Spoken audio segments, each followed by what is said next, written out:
నేటి ఆధునిక ప్రపంచంలో మోసాలు కొత్త రూపు దాల్చుకుంటున్నాయి. సాంకేతికత పెరుగుతున్న కొద్దీ పద్ధతులు మార్చుకుంటూ మోసగాళ్లు భారీగా ఆర్జిస్తున్నారు. ఇప్పుడు ప్రతి ఒక్కరి దగ్గర స్మార్ట్ ఫోన్ ఉంది. ఇదే అన్నిటికీ ముఖ్య కారణం. దీని ద్వారానే నేటి యువత బెట్టింగ్ అనే భూతానికి బానిసలైపోతున్నారు. అసలు ఈ ఆన్లైన్ బెట్టింగ్ యాప్లు అంటే ఏంటో చూద్దాం. ఇవి ప్రధానంగా ఇంటర్నెట్లో నడిచే ప్లాట్ఫామ్లు. క్రికెట్, ఫుట్బాల్ వంటి క్రీడలు, ఎన్నికల ఫలితాలు, ఆన్లైన్ క్యాసినో గేమ్లపై డబ్బులు పందెం కాసే అవకాశం ఇస్తాయి. ఉదాహరణకు, ఒక క్రికెట్ మ్యాచ్లో భారత్ గెలుస్తుందని కొంతమంది డబ్బు పెడతారు. ఇంకొందరు వ్యతిరేక జట్టు గెలుస్తుందని పందెం కాస్తారు. గెలిచిన వాళ్లకు వారి పందెం ఆధారంగా అదనపు లాభం వస్తుంది. ఈ లావాదేవీలు మొబైల్ యాప్లలో లేదా వెబ్సైట్ల ద్వారా జరుగుతాయి. అయితే ఈ యాప్ల వెనుక ఎవరున్నారు? వీటి కార్యాలయాలు ఎక్కడున్నాయి? ఇది చాలా మందికి తెలియని రహస్యం. అయినా ఈ యాప్ల ద్వారా వందల కోట్ల రూపాయల వ్యాపారం నడుస్తోంది. కనీసం 100 రూపాయల నుంచి 1,00,000 రూపాయల వరకు పెట్టుబడి పెట్టే సౌకర్యం ఉంటుంది. త్వరగా, తక్కువ కష్టంతో ఎక్కువ డబ్బు సంపాదించాలని కలలు కనేవారే ఈ మోసగాళ్ల టార్గెట్.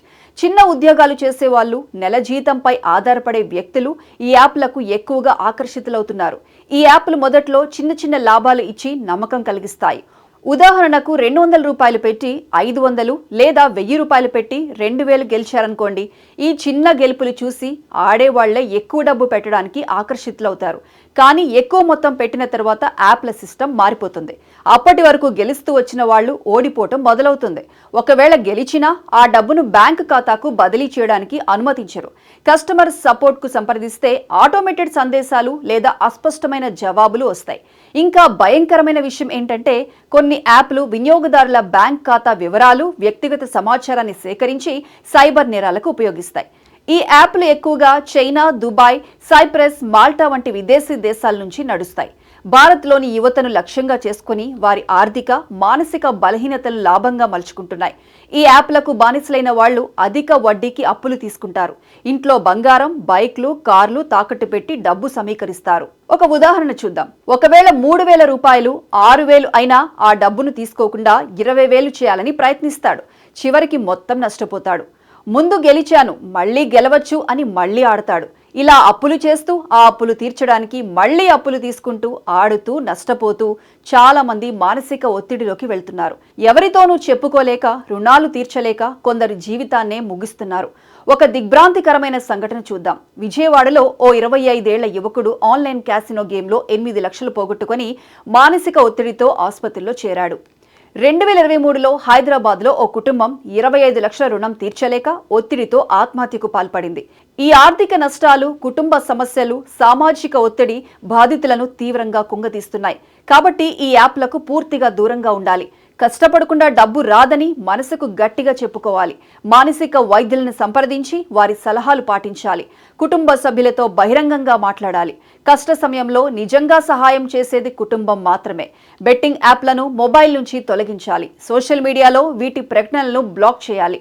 సెల్ ఫోన్ వాడకాన్ని తగ్గించి పుస్తకాలు చదవటం, స్నేహితులతో సమయం గడపటం, ఇష్టమైన ప్రదేశాలకు వెళ్లడం వంటివి మొదలుపెట్టాలి.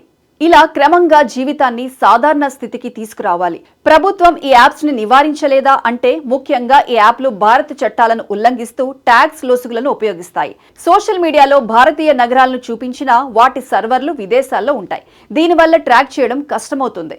2023 నివేదికల ప్రకారం భారత్లో సుమారు 30 ప్రధాన బెట్టింగ్ యాప్లు ఉన్నాయి. చిన్న యాప్లు, డూప్లికేట్ వెబ్సైట్లతో కలిపి ఈ సంఖ్య 100ల్లో ఉండొచ్చు. ప్రభుత్వం ఈ యాప్లపై చర్యలు తీసుకుంటోంది, కానీ సమస్య పూర్తిగా అదుపులోకి రాలేదు. 2023లో 138 చైనా సంబంధిత యాప్లను భారత ప్రభుత్వం నిషేధించింది. ఎన్ఫోర్స్మెంట్ డైరెక్టరేట్ ఒక బెట్టింగ్ యాప్ కేసులో 2,400 కోట్ల ఆస్తులను సీజ్ చేసింది. తెలంగాణలో 2017 నుంచి బెట్టింగ్ యాప్లపై నిషేధం ఉంది. 2023లో జీఎస్టీ కౌన్సిల్ విదేశీ బెట్టింగ్ కంపెనీలను రిజిస్టర్ చేయాలని ఆదేశించింది. అయినా విదేశీ సర్వర్లు, క్రిప్టో కరెన్సీ లావాదేవీలు, యూపీఐ దుర్వినియోగం వల్ల నియంత్రణ కష్టంగా ఉంది. 2021 ఐటీ నిబంధనల ప్రకారం బెట్టింగ్ను నిషేధించాయి. కానీ నైపుణ్యం, అదృష్టం మధ్య స్పష్టత లేకపోవడం సమస్యగా మారింది. సైబర్ క్రైమ్ విభాగం, ఈడీ కేసులు నమోదు చేస్తున్నాయి. కానీ విదేశీ నిర్వాహకులను పట్టుకోవడం సవాల్గా మారుతోంది. 2025లో సుప్రీంకోర్టులో ఈ యాప్ల నియంత్రణకు సంబంధించి ఓ పిటిషన్ దాఖలైంది. దీనిపై కేంద్రం స్పందనను కోర్టు కోరింది. సెలబ్రిటీలు, సోషల్ మీడియా ఇన్ఫ్లుయెన్సర్లు ఈ యాప్లను ప్రచారం చేయడం సమస్యను మరింత జటిలం చేస్తోంది. సినిమా తారలు, క్రీడాకారులు ఈ యాప్లను ప్రమోట్ చేస్తే సామాన్యులు నమ్మి మోసపోతున్నారు. ఒక హీరో సోడా లేదా సబ్బు ప్రకటన చేసినట్లే ఈ యాప్ల ప్రమోషన్ కూడా డబ్బు కోసమే. వాళ్ళు ఈ యాప్లను వాడుతున్నారని అనుకోవద్దు. చివరిగా ఈ బెట్టింగ్ యాప్లు సమాజంలో తీవ్రమైన ఆర్థిక, మానసిక నష్టాలను కలిగిస్తున్నాయి. కష్టపడి సంపాదించిన డబ్బే మీదని గుర్తుంచుకోండి. ఈ యాప్లకు దూరంగా ఉండి మీ జీవితాన్ని సంతోషంగా, సురక్షితంగా గడపండి.